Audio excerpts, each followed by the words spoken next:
question for the Caribbean region, one, and also for the Caribbean Congress of Labor, is what impact do we make in these kinds of conversations from a labor perspective? Because we have to see the issues from a labor perspective. And I always use the word that whatever policy that is being discussed, it must be working class centered. It must take into consideration our historical, cultural antecedents. So whatever comes out of it, whatever recommendation or conventions, will reflect our homegrown realities. That is one.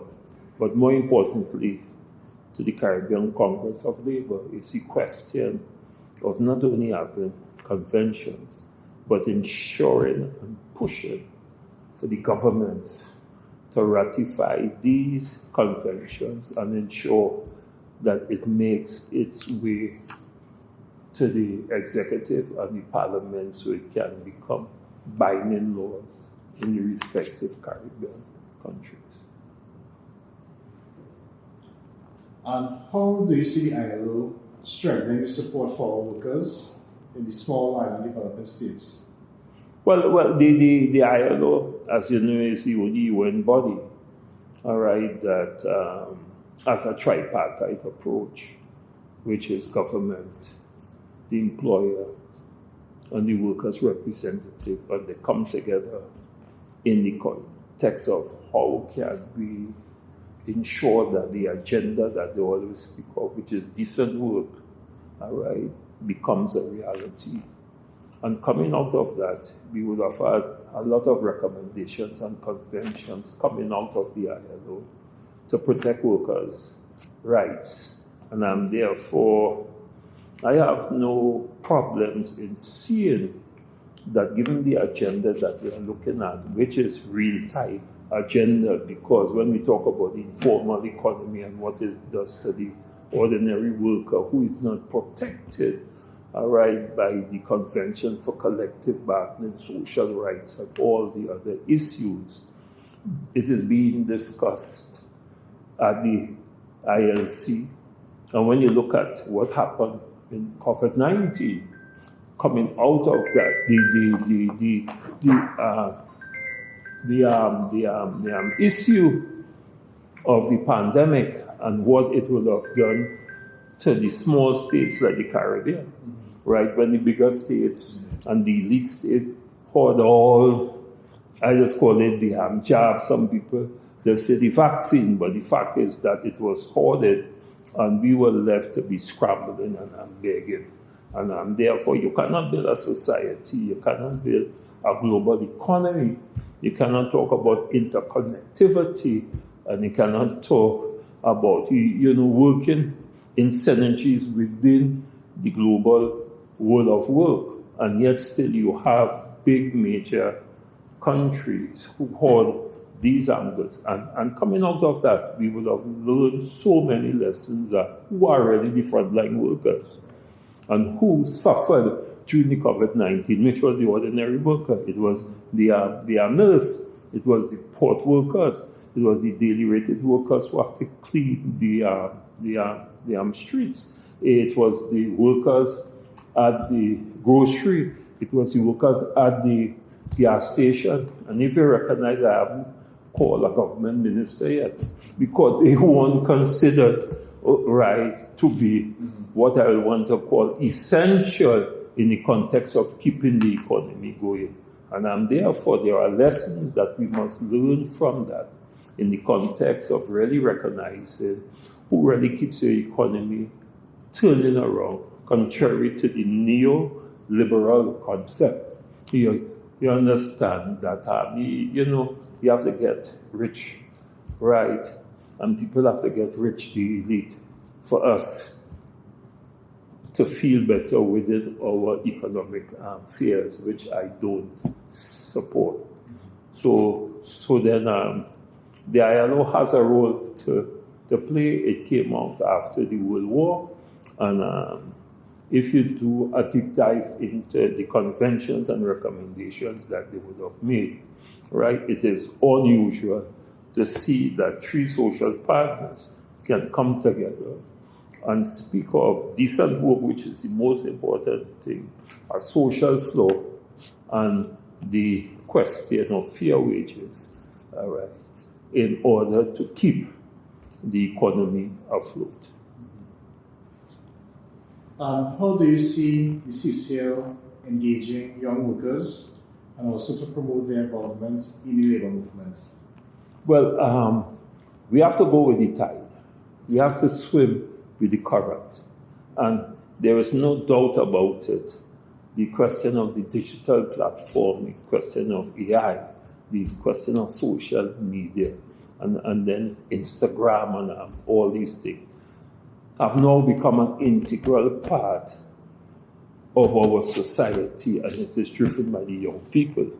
And the question to me, from a CCL perspective and from a workers' perspective and a representative of workers in Trinidad and Tobago, is how can we use that platform to engender the kind of knowledge and enthusiasm within the youths so that they can understand the relevance of the youths, and we too, as the generation that is going out, we must understand that there's a role for the youths, and therefore we have a responsibility to prepare them for this new world of work rather than condemning them. We have to empower them, we have to skill them, we have to educate them so that they will be able to make the kinds of contributions that is necessary to change the Caribbean. Yeah, because they are the future of the world, and therefore, if we don't give them the tools, the thinking skills, the analytical skills, right, to make the kind of decision, because decisions for the development, right, must be made for the future. And we have to learn, therefore, to engender that kind of critical thinking so that we could speak to the future. Because I remember that in China, that they were talking about AI since in 2017, and they were able to bring about that chat, what is called it, the Chinese chat group. But the point that I'm making is that they were thinking about the future, and they were able to plan towards that, and therefore there are lessons that we have to learn from that so that our youths can be and will be part of our development. They must have a say, and they have to be empowered and emboldened in the context of being creative and innovative for the new world of work. And also, because we use a tripartite arrangement for decision making, can you comment on the effectiveness of the given arrangements in the region? Well, you see, the region, in my humble view, and I could talk to Trinidad and Tobago, because I have that kind of personal experience. While we talk the talk, we don't walk the walk. Mm-hmm. Meaning that, yes, we have a 144 committee, but the experience over the last 10 years under the PNM government did not speak to that tripartitism, right, that the 144 committee and the ILO speaks to. It did not speak to collective bargaining as known by the ILO, which this government ratified. What we had was a policy decision that was taken to depress wages for the last 9 years. That is government employees. Let me make that clear. And the trade union movement was marginalized. We were undermined, and we were made to be the bad boys outside there because we did not agree with the government policy. And when a government can go on a political platform and tell you what they're going to give their workers rather than coming around the table with the trade union movement, it tells you about the mentality, it tells you about the thinking, it shows you how divorced that the government was from the whole question of collective bargaining, which is critical in the ILO, all right, the whole question of engaging, all right, the players in the economic realities of Trinidad and Tobago, because one must understand that economic is about labor and capital. You can't be forced it. You could say what you want. And I'm therefore, if you do not have a society with the ability to buy goods and services, which has been demonstrated because we produce the goods and services as our workers, and you don't have the wherewithal or in terms of proper, decent and living wages, your economy suffer, and just a few benefit as has been revealed in Trinidad and Tobago. Do you see wage-led growth as an equitable strategy for economic recovery?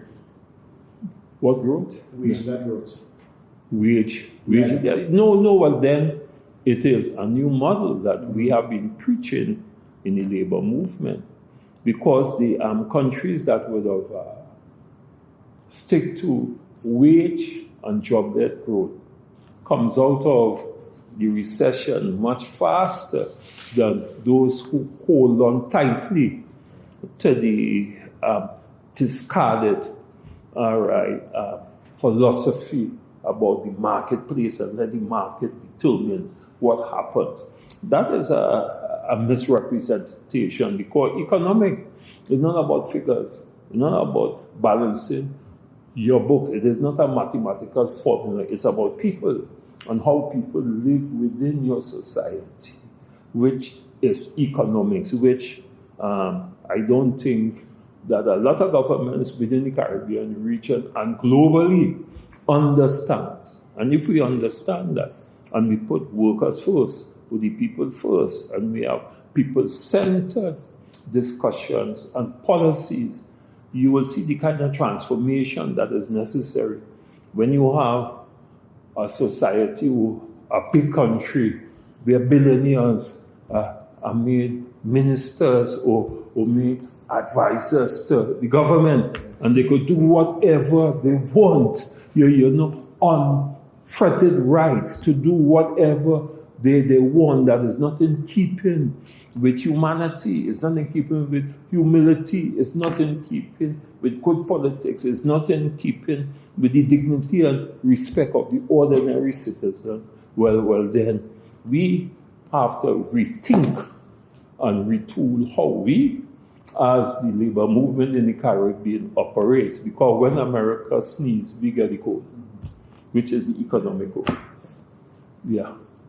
One of the key observations we made is that although health and safety has been made a fundamental right of work, many of our countries in the region has not ratified it. Do you have any comments in reference to government's efforts in that regard? No, well, government's effort, that is not important. The fact that we haven't ratified it, and more so coming out of the pandemic, which is going in 5 years ago, there should have been a need, you understand, for us to have a Caribbean global policy or CARICOM policy that speaks to the ratification, because we need to understand that the ordinary workers, they are exposed to all kinds of issues. All right, those who work in the informal economy rather, that is not covered right by a trade union collective agreement. And the question is that even within Trinidad and Tobago, that our government almost, I am advised that 65% of the workforce, they are informal or contract workers or provider of services, right? And they don't fall under the cover of collective bargaining. How can a government even think about that? And I'm making that point to demonstrate that if you are thinking like that, the question of health and safety is seen as a cause and not as an economic injection.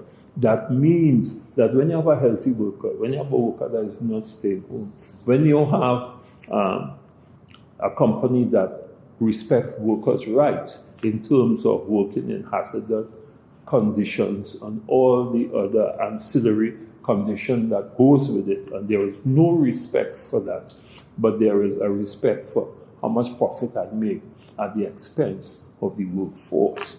Well, then it raises the question of what we in CCL must do in order to take that fight direct to the footsteps of each government in the Caribbean region that has not ratified that convention, and we must make it part of our policy decision as CCL to ensure that we take that fight to the government and also the employer.